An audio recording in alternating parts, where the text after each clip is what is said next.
बहुत समय पहले हस्तिनापुर में धृतराष्ट्र नामक एक राजा थे। धृतराष्ट्र अंधे थे, लेकिन उनके पास बहुत अच्छा ज्ञान और नीति थी। उनकी पत्नी गांधारी थी, जो बहुत धार्मिक और सती थी।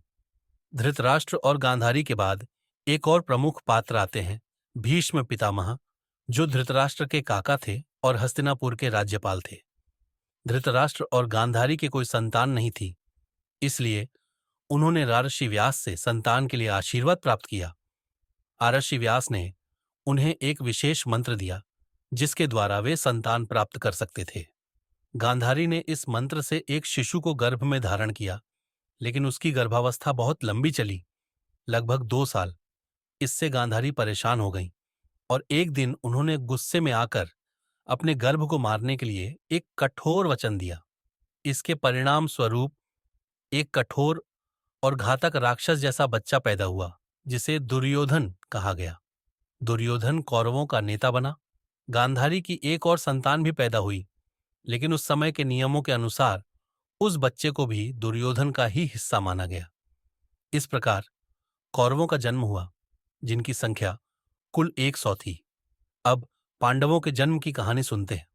पांडवों का जन्म कुंती से हुआ, जो राजा पांडु की पत्नी थी।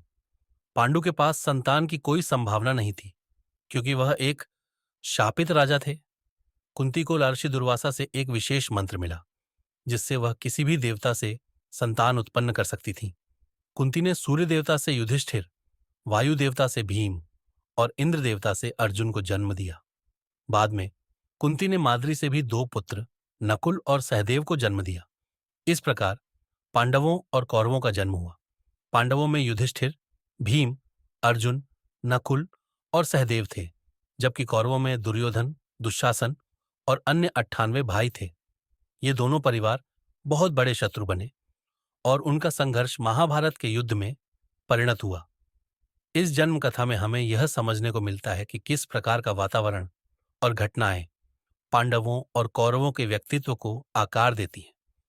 पांडव धर्म और न्याय के प्रतीक थे, जबकि कौरव स्वार्थ और अत्याचार के प्रतीक बने।